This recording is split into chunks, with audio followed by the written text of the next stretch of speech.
Baik, perkenalkan nama saya Miselia Citra Adijaya Putri, NIM A131230182. Di sini saya akan menjelaskan yang pertama mengenai contoh permasalahan lingkungan hidup akibat teknologi dan motif ekonomi serta upaya dalam penyelesaiannya. Yang pertama ada faktor teknologi. Dalam faktor teknologi, penggunaan teknologi pertambangan terbuka atau open pit mining oleh perusahaan tambang seperti di Kalimantan Timur sering mengabaikan aspek konservasi lingkungan. Lubang bekas tambang tidak direklamasi menyebabkan pencemaran air tanah, longsor, dan hilangnya habitat.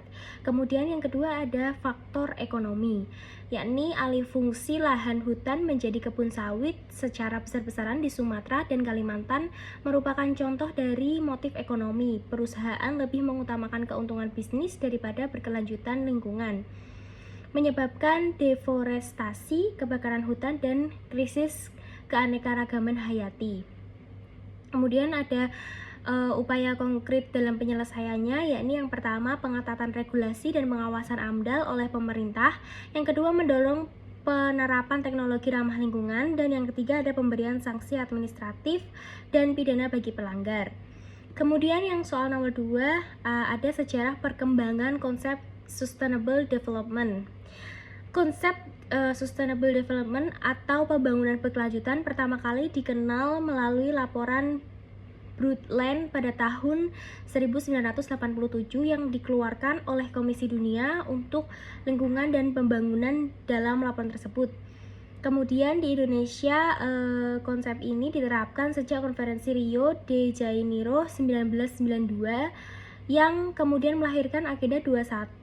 Pemerintahan Indonesia mengadopsi konsep ini dalam berbagai kebijakan nasional seperti pembangunan berkelanjutan dan KLHS Kajian Lingkungan Hidup dan penguatan regulasi lingkungan hidup melalui UU nomor 32 tahun 2009. Kemudian soal yang nomor 3, contoh penerapan sustainable development dan dampaknya. Contohnya adalah program REDD Plus atau Reducing Emissions from Deforestation and Forest Degradation adalah salah satu program pembangunan berkelanjutan yang diterapkan di Indonesia bekerja sama dengan negara donor seperti Norwegia. Program ini bertujuan untuk mengurangi emisi gas rumah kaca melalui pelestarian hutan. Dampaknya yakni menurunnya laju deforestasi di beberapa wilayah. Yang kedua, tumbuhnya kesadaran masyarakat adat terhadap nilai ekologis hutan. Dan yang ketiga adalah adanya terbukanya akses pendanaan internasional untuk program pelestarian lingkungan. Kemudian yang soal nomor 4 ada analisis UU nomor 32 tahun 2009 dan perubahannya dalam UU nomor 6 tahun 2023 Cipta Kerja. UU nomor 32 tahun 2009 adalah dasar hukum utama pengelolaan lingkungan hidup di Indonesia. Undang-undang ini mengatur aspek perlindungan, pengelolaan, pencegahan pencemaran, dan penegakan hukum.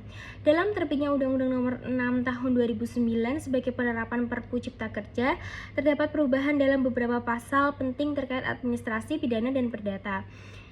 Yang pertama, aspek administrasi. Pasal 76A mengatur penghentian sementara kegiatan usaha dan pencabutan izin lingkungan bagi pelaku usaha yang tidak mematuhi ketentuan. Kemudian yang kedua ada aspek pidana pada pasal 98, yakni menegaskan sanksi pidana bagi setiap orang dengan sengaja melakukan pencemaran lingkungan yang menyebabkan kerugian serius bagi manusia atau lingkungan.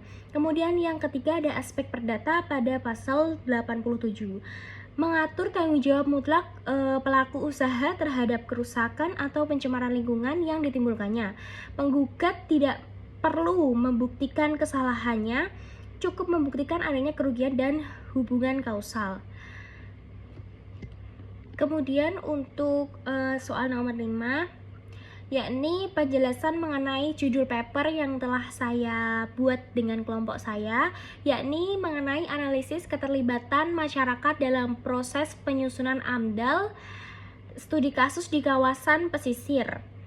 Kemudian untuk rumusan masalahnya, yang pertama, bagaimana dampak keterlibatan masyarakat terhadap kualitas dan akurasi analisis AMDAL yang dihasilkan. Yang kedua, ada apa saja kendala yang dihadapi masyarakat dalam berpartisipasi pada proses penyusunan AMDAL. Kemudian yang ketiga, ada faktor-faktor apa saja yang mempengaruhi keterlibatan masyarakat dalam penyusunan AMDAL pada proyek tersebut. Kemudian yang keempat, ada bagaimana strategi yang dapat diterapkan untuk meningkatkan keterlibatan masyarakat dalam penyusunan AMDAL guna mendukung pembangunan kawasan wisata bahari yang berkelanjutan di Teluk Palu. Kemudian yang kelima, ada bagaimana upaya mitigasi yang diusulkan oleh masyarakat dalam AMDAL.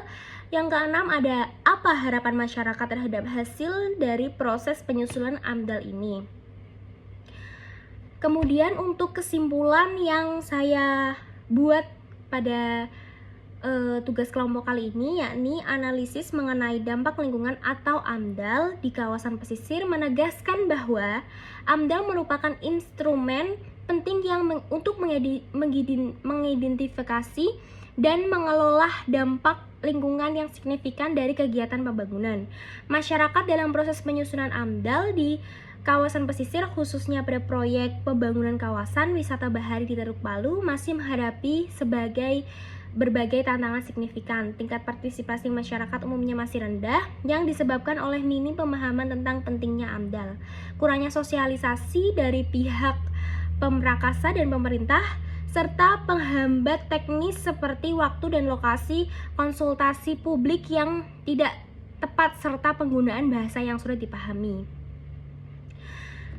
Kemudian dari kelompok kami mempunyai uraian singkat kasus yang dilampirkan, yakni pembangunan jembatan 5 Palu yang menghubungkan Jalan Anoa 2 dan Kelurahan Nunu di Kecamatan Tatanga dan Palu Selatan. Ternyata tidak memiliki dokumen AMDAL atau analisis mengenai dampak lingkungan. Padahal pengerjaan jembatan ini sudah mencapai 70%, yang seharusnya dokumen lingkungan tersebut, baik itu berupa AMDAL maupun UKL atau UPL, terbit sebelum pekerjaan konstruksi dilaksanakan. Diketahui jembatan fisik Palu 5 dilaksanakan pada Juli 2019, kata Kepala Seksi Pembinaan dan Pengawasan Dinas Lingkungan Hidup atau DLH Kota Palu, Agus Winarno, saat ditemukan di ruang kerjanya Senin 16 Desember 2020. Agus pun menceritakan kronologi mengapa sampai saat ini proyek Jembatan 5 itu tidak memiliki AMDAL.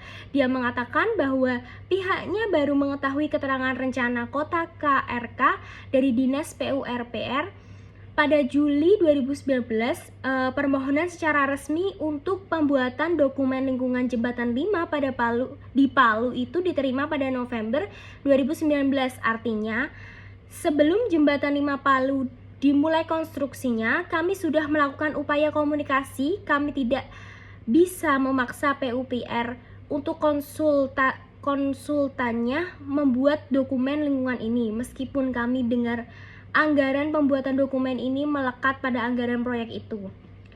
Seharusnya pembuatan dokumen lingkungan ini masuk dalam tahap perencanaan pembangunan jembatan, tapi baru diajukan setelah berdirinya atau pembangunan berjalan.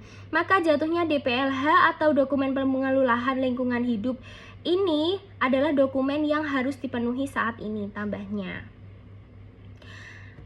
Kemudian untuk peran saya dalam penyusunan paper ini, yakni membantu penyusunan judul, membantu penyusunan rumusan masalah, membantu penyusunan pembahasan, membantu penyusunan dalam Word, serta ikut dalam pelampiran kasus.